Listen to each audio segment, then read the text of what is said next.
আপনাদের চোখে একটা জিনিসই ভাষা, সেটা হচ্ছে কিবরিয়া ভাইয়ের গার্লফ্রেন্ড দেখবো। না দেখেন, এটাই হইতেছে আপনাকে জাতির ভাবি আর আমার হবু বউ। এর একদিন মজা করে বলেছিলাম তোমাকে বিবাহ করবো না, কি বলেছিল জানেন? এরপরে আমি রেগে বলেছিলাম তোমাকে বাদ দিয়ে অন্য মেয়েকে আমার গাড়িতে উঠাবো, তখন কি বলেছিল জানেন? এরপরে আমি বললাম তবু আমি তোমাকে বাদ দিয়ে অন্য মেয়েকে বিয়ে করবো, তখন কি বললো জানেন? এবার আপনারা বলেন কিবরিয়া এবং তার গার্লফ্রেন্ডের মিথ্যা প্রেমের কাহিনী কেমন লাগতেছে আপনাদের? আমার চমৎকার লাগতেছে। চমৎকার তো লাগবে, এত সুন্দর একটা পরীর মতো মায়ার লাগে আমার মতো একটা ছেলের প্রেম কাহিনী লাগারই কথা চমৎকার। আর এটা মিথ্যা নায়কের উত্থান শুনলাম। আমার চ্যানেল, আমার পেজ, আমার গার্লফ্রেন্ড, আমার ইচ্ছা, আমি এখানে যা ইচ্ছা তাই করবো, ওইটাই আপনাদের নিতে হবে। এই ডিশটা এখন আমি নিতে পারবো না, তুই যা।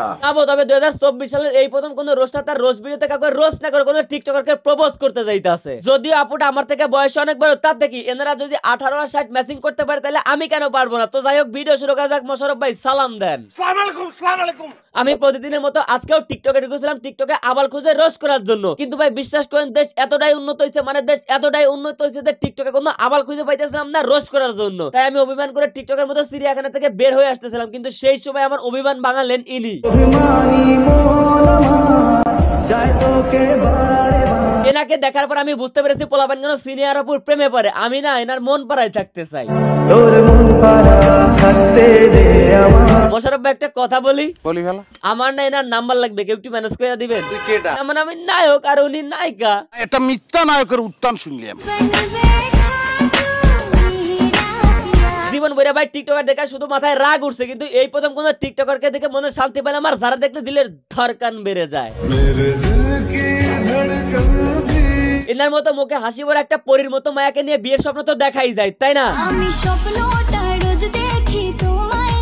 একটা স্বপ্ন যখন দেখো তাহলে একটা কাজ করো, তোমার বাসার ঠিকানা দাও, তোমার বাসায় গিয়ে পাকা কথা সেরে ফেলি। এখন বলো তোমার বাসা কোথায়? আমাকে কিছু জিজ্ঞেস করবেন না। কেন, কি সমস্যা? আমি কাগজে পড়েছি শহরের অচেনা ছেলেরা মেয়েদের চুরি করে বিক্রি করে দেয়। এতক্ষণ পরে একটা কথা কইলা। আপনাকে বলিনি, কিন্তু হয়তো। আচ্ছা বুঝতে পারছি, এবার বলো তো তোমার বয়ফ্রেন্ড আছে? না মানে এটা 2024 সাল বলে, 2024 সালে বয়ফ্রেন্ড কি জিনিস তুমি এটা বুঝো না? আচ্ছা বয়ফ্রেন্ড মানে ধরো যে দেশে অনেক রোস্টার আছে না, যারা সারাদিন টিকটকার পিছনের তালি বাজায়, মানে রোস্ট করে। এখন এমন একজন টিকটকার দেশে আছে যাকে সেই রোস্টার রোস্ট করা বাদ দিয়ে তাকে নিয়ে ভিডিওতে গুনগান গায়, আর সেটাই হচ্ছে রোস্টারের আসল ভালোবাসা। সেই রোস্টারই হচ্ছে একটা আসল বয়ফ্রেন্ড। এখন বলো এমন কোন বয়ফ্রেন্ড আছে তোমার? আছে তো। কে? আপনি। যাক, মনটা খুশি হয়ে গেল। এই উপলক্ষে জাতির ভাবির একটা টিকটক দেখে আসেন আপনারা। তো যাকে এতদিন ধরে যারা কিবরিয়ার গার্লফ্রেন্ডকে দেখতে চাইতেছিল, আজকের ভিডিওর মাধ্যমে তো কিবরিয়ার গার্লফ্রেন্ডকে দেখে নিলা। এরপর থেকে কোনো মেয়ে আমার দিকে নজর দিও না, কারণ আমার গার্লফ্রেন্ড আমার নিয়ে কি বলে জানো?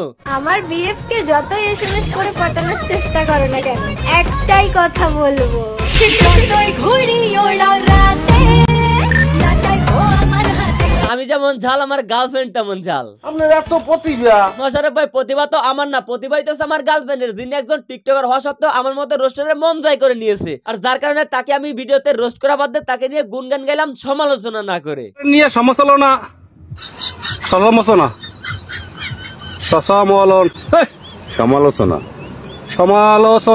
আচ্ছা বাদ দাও, অন্তত আমি তোমাকে নিয়ে কখনোই সমালোচনা করবো না, কারণ তুমি আমার, আমি তোমার।